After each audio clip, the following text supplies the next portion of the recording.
Joe Maldonado y Leonardo Ledesma han urdido un interesante proyecto narrativo. Se trata del libro El demonio camuflado en el asfalto, publicada por Revuelta Editores. Se trata de un proyecto que incluye 6 relatos, 3 relatos de Ledesma y 3 de Maldonado. Si bien yo ya conocía la narrativa de Maldonado, pues él ha publicado 2 interesantísimos volúmenes de cuentos, me ha permitido este libro conocer la prosa y la narrativa de Ledesma. Justamente sobre este libro, que yo se los recomiendo, conversé con ambos autores y quiero compartir con ustedes dicha conversación.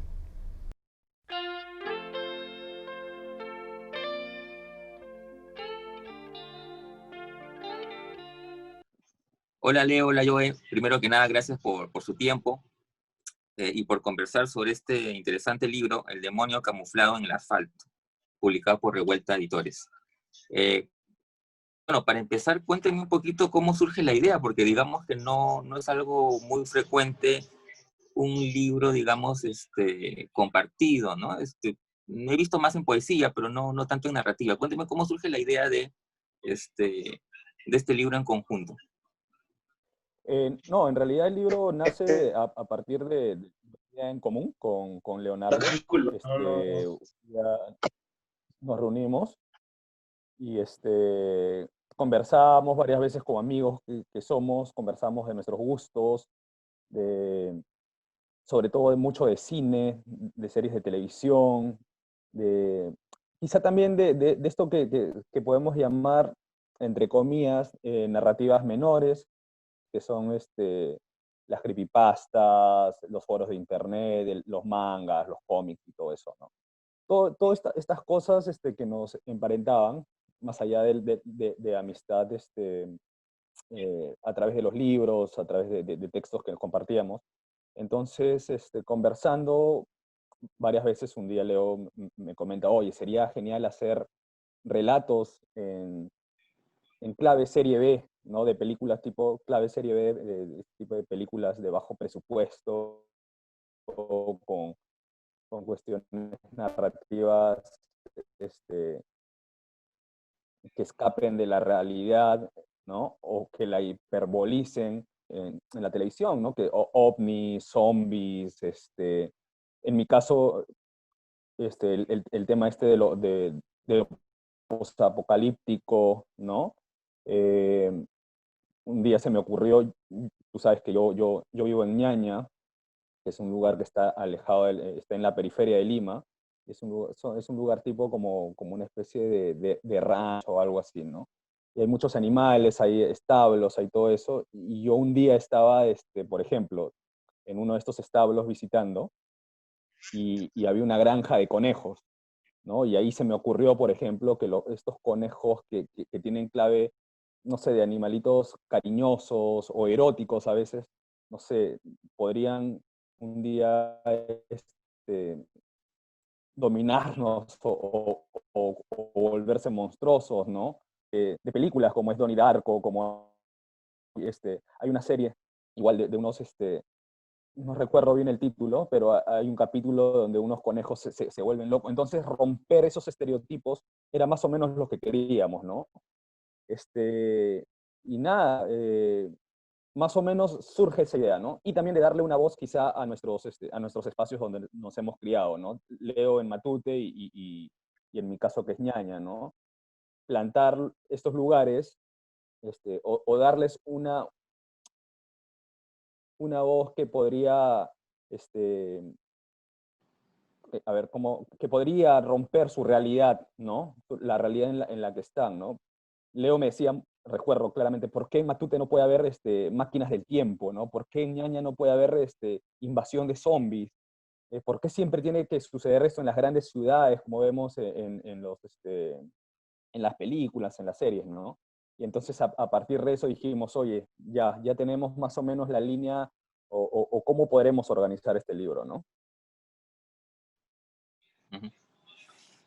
Leo, mencionaba pues yo el tema de cómo ambientan los relatos tanto en Ñaña como en Matute. Y claro, esta idea, digamos, o estas referencias no solamente son nominales, sino que tienen que ver mucho con el espacio como protagonista, ¿no? Recuerdo, por ejemplo, tu cuento, Leo, en el que justamente Matute es el centro en el cual llegan los extraterrestres, digamos, ¿no? Y hacen contacto con la Tierra, no en Nueva York, no en Londres, sino en Matute, ¿no? Pero al mismo tiempo también hay o yo sentía al leer ese relato como una especie de relación importante entre los personajes con el lugar, ¿no? Las dos gemelas, ¿no? Y cómo es su relación con ese lugar. Cuéntanos un poquito sobre eso, Leo. Y claro, Carlos, como bien apuntas, digamos, la trama principal de ese relato de Sarah Roberstack y los aliens es que una nave extraterrestre intergaláctica aterriza, pero en Matute, no en las grandes ciudades como solemos ver pues, en las ficciones cinematográficas, sobre todo digamos, de los que han invadido a gran parte de mi generación desde los 90 para acá. Pero mi intención con el cuento también fue ver cómo se desarrollaban estas relaciones primero entre las personas y luego de las personas con sus espacios. Porque si bien son muy distintas entre sí, no todas son homogéneas, ¿no? Hay diferentes tipos de relaciones, como por ejemplo, de la persona que sale de un lugar y vuelve después de muchos años, tiene otra mirada, tiene otra concepción, otra percepción de lo que ha ocurrido, se puede dar cuenta de cómo ha ido cambiando a través del tiempo, o por el contrario, de quien se quedó. Quien se quedó normalmente es alguien que quizás hasta ha logrado envejecer con el lugar, ¿no? Así como le dijo Poli a Rocky en Rocky Balboa, recuerdo mucho una frase que era un punto en el que te conviertes en el lugar donde te has quedado tanto tiempo, ¿no? Entonces, justo como acabo de tirar una referencia bastante pop, de la misma forma el cuento está plagado de ese tipo de referencias que ayudan, trato que no sean gratuitas y siempre he tratado de que lo sean de esa forma, que ayudan a que la historia comience a desarrollarse por algún lugar, ¿no? Por ejemplo, en el cuento hay un personaje que se llama Robert Stack, como el actor que protagonizó la versión antigua de Los Intocables, o que era el presentador de esta serie muy famosa, Misterio sin resolver. Entonces hay un personaje que trata de emularlo y que incluso se dedica a algo similar, que es un presentador, que es una especie de periodista, ¿no? Y él obviamente tuvo una relación con el lugar, con el espacio, con las personas de ahí, pero él se fue y luego vuelve para ver cómo ahora, evidentemente, en una realidad ya hiperbolizada o ya totalmente quiere de alguna manera su primicia, ¿no? Entonces tenemos ese tipo de personajes, una de las gemelas ahí planteo una especie de dicotomía, ¿no? Una gemela, entre comillas, buena y mala, sin ser tan maniqueo, ¿no? Entre lo bueno y lo malo, pero ves cómo las dos persiguen un bien común según sus propias interpretaciones de la realidad, ¿no? Entonces, al final yo creo que como en un montón de cuentos o de ficciones que van más allá del terreno de lo real, la nave extraterrestre simplemente, o la invasión en general, es simplemente una excusa para contar cómo se va desarrollando un espacio que puede ser muy corto y que no necesariamente, bueno, es como, no sé, la Ana o Tokio o estas grandes ciudades por pensamientos, pero lo conocemos a la perfección. En cambio, a veces hay gente que no ha ido al lugar donde yo he crecido, que es como Matute, que está digamos, 10 minutos del centro de Lima, pero tampoco tiene un imaginario de lo que es. Más o menos va por ahí. Uh-huh. Sí, además lo interesante es que nos da una reflexión, o por lo menos yo sentía al leer el relato eh, de que, digamos, la amenaza, la gran amenaza de los terrícolas en el cuento, o del ser humano en sí, no viene de fuera, viene de dentro. No sé qué te parece. Sí. Bueno, yo podría contestar eso también pensando no solamente en el relato de Leo, quizá, sino en todo el libro. Más o menos habíamos planteado la idea, yo creo que habíamos leído literatura ya más o menos de este corte, de zombies, de aliens, ¿no? De ovnis, o de cuestiones hiperrealistas, porque no son textos de ciencia ficción lo que escribimos, ni son relatos fantásticos, ¿no? Quizá es una mezcla de todo, ¿no? De horror, de un poco de ciencia ficción, un poco de fantasía, hay también realismo.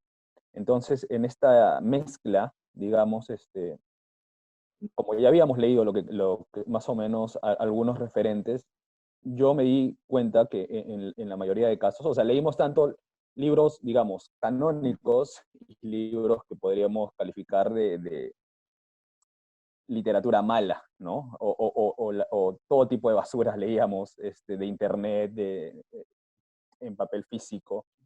Y yo me di cuenta que muchos de estos eh, dilemas morales quizá de los relatos radicaba justo en lo extraordinario, ¿no? Los malos eran los zombies, que se iban y se comían a la gente y sacaban una cabeza, un brazo por ahí, o los alienígenas que te raptaban y ellos, no sé, te podían hasta sodomizar y todo este tipo de cosas. Entonces siempre había un factor, al menos como yo me di cuenta, era alejado de lo que era el ser humano, ¿no?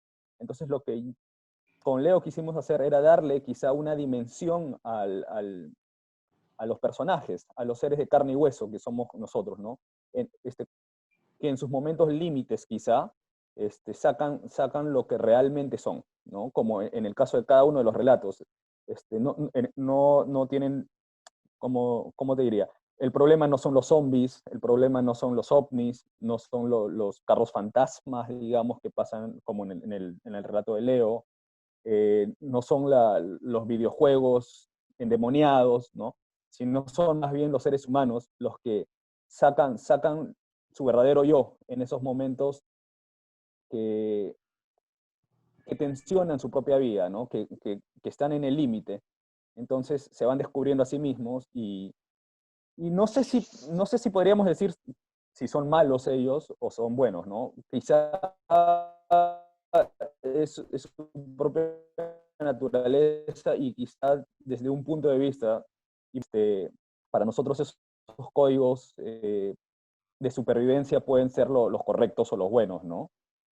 Una de las series que a mí me gustó mucho, que es The Walking Dead, por ejemplo, se ve esa evolución, ¿no? De los personajes. Los zombies no llegan a ser digamos, los malvados de la serie, ¿no? Sino son los mismos protagonistas, los mismos seres humanos, que incluso cuando se ven, ya inmediatamente se quieren matar o sacan las armas porque no pueden estar, ¿no?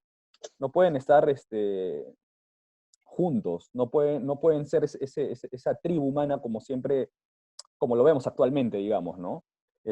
Entonces por ahí queríamos jugar un poco con el tema de lo humano dentro de este tipo o este corte de relato.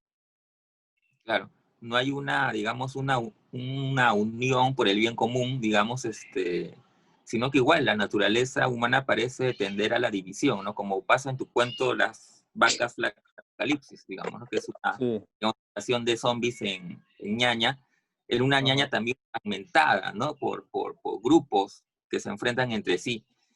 ujú, Y solamente, lo interesante de ese relato es que hay un punto en el que sí puede haber una especie de pacto, ¿no? ujú, Pero es, digamos, entre dos miembros de pandillas opuestas. Eh, ujú, pero es un pacto efímero, digamos, ¿no? claro, No quiero para salvarse, digamos, individual, ¿no? porque el final vuelve la misma La misma, sí. rencilla, digamos, ¿no? Sin Ujú, spoilear el final. sí.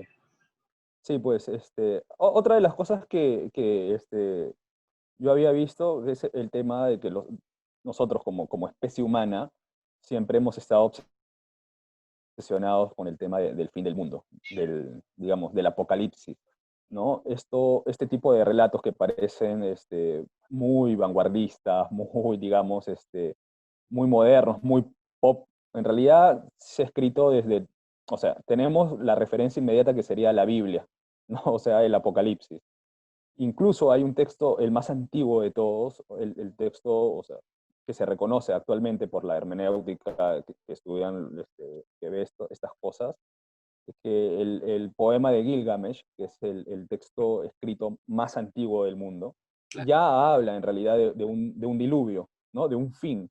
Entonces, ya tenemos, o sea, como primer registro literario ya tenemos la destrucción del mundo, la preocupación porque se acaba algo, ¿no? Entonces, estamos hablando de hace muchos años, miles de años. Entonces, en la literatura ya había esta preocupación. Y como podemos ver en el poema de Gilgamesh, por ejemplo, que también hay una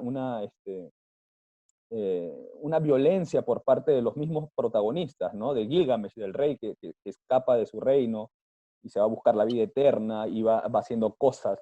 Entonces, este tipo yo creo que de cuestiones posapocalípticas que estamos viviendo, incluso ahora, hay una sensación, ¿no? Por el tema de la pandemia, del COVID, empezamos a sacar quizá el lado que no conocíamos, ¿no? Ese lado más oscuro, más salvaje, nos vamos conociendo más, me parece, ¿no? No sé, quizás sea un poco pesimista decir que regresamos a las cavernas, o siempre hemos sido primitivos salvajes, no lo sé, pero yo creo que precisamente la literatura te puede ayudar a responder este tipo de cosas, ¿no? O las narrativas, las historias. Ujú. Ahora, claro, decías que en el libro, digamos, hay una impronta de la ciencia ficción en muchos relatos, pero también del género fantástico, ¿no? Pienso, por ejemplo, en algunos relatos de Leo, eh, donde lo sobrenatural está muy presente, ¿no? ¿Cómo surge ese interés, Leo, por ese registro?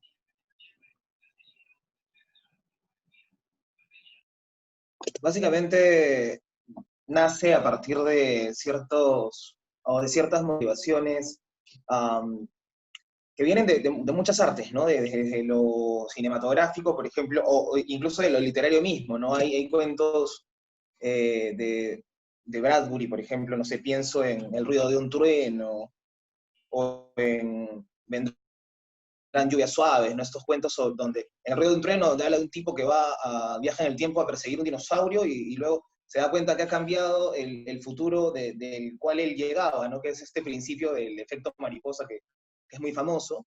O en Vendrán lluvias suaves, que en realidad lo que te está tratando de hacer Bradbury es contarte la historia de una familia destruida, con problemas muy, muy complejos entre sí, que está al borde prácticamente de la extinción, pero coexistiendo con la tecnología. Entonces, siempre me interesó esta cuestión de aprender a contar nuestras realidades, nuestros lugares, pero no solamente desde... y no me pareció que el registro realista netamente fuese el correcto para hacerlo en este libro. Hoy se puede contar las cosas de muchas formas, pero en este libro necesitábamos un poquito más o algo más que trascendiera esa simple eh, bueno, no es tan simple tampoco, pero esas relaciones que ya conocemos todo el tiempo y que vemos impregnados en varios libros, y que pudiesen plasmar mejor lo que podría ser, no sé, un caso de violencia urbana, como ocurre en el último cuento, El laberinto de la hormiga, ¿no? Tampoco quiero adelantar, digamos, parte de la trama, no es un cuento muy largo, pero aparte y además de contar el espacio y de contar cierto lugar que conozco bastante bien, es un cuento que habla sobre soledad, sobre la vejez, sobre cómo uno va pasándose mucho tiempo en un lugar y no se va dando cuenta de cómo eh, simplemente se hace parte de ese lugar, como lo decía justo en la pregunta anterior, pero digamos, el registro más fantástico me permite responder el por qué pasa eso. Y claro, puedo decir tranquilamente que a un personaje pues lo acribillaron o lo asesinaron en un lugar, pero creo que con lo fantástico podría darle la vuelta y explorar esa otra parte del personaje que es que descubra su propio asesinato o su propio su propio maleficio en este caso, ¿no? Que desde lo realista no sé si podría darme el lujo de hacer hablar a un supuesto fantasma o a personas que no saben qué cosas están haciendo ahí. Entonces creo que me permite deformar un poco esa visión más o menos lineal que todos podemos tener, bastante moderna hay que decirlo, ¿no? Que todos podemos tener sobre lo que es el mundo, que simplemente se maneja supuestamente en códigos o en claves de lógica y que ya conocemos, ¿no? Ayer justo leía un artículo donde se hablaba de, en El Salvador hay una especie de, un lugar que se llama la Puerta del Diablo, que es una roca gigante, que es como un peñón que está al lado del mar, que efectivamente tiene ese nombre, y entonces hubo algunos lugareños, gente aledaña a ese lugar, quería cambiarle el nombre a que sea la Puerta de Dios, porque les parecía que el diablo era, o sea, que efectivamente si le seguían llamando así a ese sitio, iba a salir Satanás y se los iba a llevar o iba a maldecir a sus familias o algo así. Es más, incluso hicieron un movimiento que se llamaba Movimiento por Cambio de Nombre, totalmente registrado en internet y no sé dónde más. Entonces esas cosas a mí me parecieron muy, claro, eso si se lo cuento a alguien parece inverosímil, pero es muy real, pero plantearlo de forma fantástica en un relato, creo que incluso podría ganar en efectividad y ganar en no sé, en permitirme tener una libertad para explorar un poco más, ¿no? Claro, ahora que mencionas esto del diablo, ¿no? Bueno, creo que ese es tu segundo relato en que de alguna manera aparece el personaje. Sí, eh, sí, en sí, el sí, caso, en Recolectores aparece, digamos, la figura demoníaca, ¿no? ujú, sí, sí. Eh, bueno, en el caso de yo, ahora que mencionaba de que las situaciones límites pues sacan la peor parte, pensaba en este cuento eh, donde dos chicas planean eliminar al líder de la banda o del grupo, digamos, eh, pero digamos es un cuento en el que aparece el tema podríamos pensar que en el tema de la traición, ¿no? Tampoco sin querer espolear mucho el relato. Ujú. Sí, bueno, en la construcción de, digamos, del personaje, de la chica, la narradora, yo quería darle ahí un peso ambivalente, ¿no? Eh, Contradictorio, que también refleja lo que somos en realidad, ¿no? A veces podemos decir sí cuando estamos pensando en no. A veces podemos querer algo un momento y a los segundos ya no queremos eso, ¿no? Este, eh, yo creo que de esas contradicciones, de esas ambivalencias, eh, de ese no estar de acuerdo contigo mismo, estamos construidos, ¿no? El personaje de este relato siempre está en contradicción con lo que ella misma piensa. Ella piensa que está enamorada de la chica, ¿no? Y quizá lo esté, pero al mismo tiempo parece que no lo está. Ella parece querer a su ex, ¿no? Al líder de la banda, pero al mismo tiempo, perdón, quiere eliminarlo, luego da la vida o se queda. Entonces está en constante conflicto, ¿no? Hasta el final. Yo traté de darle esa esfericidad, si quieres decirlo, para que se pueda sentir más como un personaje humano, ¿no? Y al final, obviamente, juega siempre por su propio pañuelo. O sea, ella no parece enamorada de nadie más que de sí misma, ¿no? Porque no quiero adelantar tampoco, pero es como, no sé, como me preguntabas hace un momento, ¿no? Que sí, posiblemente saquemos nuestro lado más individual, más del yo, digamos, más egoísta, si quieres, cuando estamos en los momentos límites, ¿no? Y eso es algo que también vi mucho, no solamente, o sea, no solamente he visto que eso en arquetipos literarios, sino también en series de televisión. Hay una serie que me gusta mucho y la recomiendo, son 5 temporadas, es La Dimensión Desconocida. ¿no? Que quizá se comunique más con algunos relatos de Leo porque son más fantásticos, pero tienen precisamente eso, ¿no? Son pequeñas historias donde pasan cosas fantásticas, increíbles, mm, hiperbólicas, pero siempre está el lado humano, ¿no? Las contradicciones de los personajes, las ambivalencias que ellos tienen, y al final cómo tratan de salvarse a sí mismos, ¿no? Y terminan, terminan como que aplastados, ¿no? Entonces, vemos eso, creo que ya está registrado, me parece, en la historia humana, cómo estas contradicciones, estas ambivalencias, al final nos han configurado, ¿no? Como especie y lo que somos ahora, ¿no? Ujú. Para terminar, simplemente quería preguntarles proyectos, ¿estás preparando algo nuevo, Joe? Y en el caso de Leo, si ya veremos pronto propio, digamos, ¿no? Cuénteme un poquito, ¿cómo va lo nuevo, Joe? Sí, yo estoy ahorita trabajando en una novela. Y bueno, ya tengo lista una se publica el próximo año. Ya es un relato, un policial pop, ¿no? Donde surge, digamos, una suerte de investigación por parte de un chico y se mete al mundo del anime porno, del hentai, ¿no? Y a partir de eso descubre, digamos, una trata de personas ¿no? Y explosiona todo. Ese libro, esa novela ya está, seguramente el próximo año va a salir, y ahora trabajo en otra, ¿no? Bueno, porque tú sabes que a veces el tema de los libros, los contratos, todo eso demora, ¿no? Tú puedes escribir y terminar un texto hace 3 años, pero se publica recién ahora, pero tú ya estás avanzando en otra cosa y estás como que alejado de lo que primero escribiste.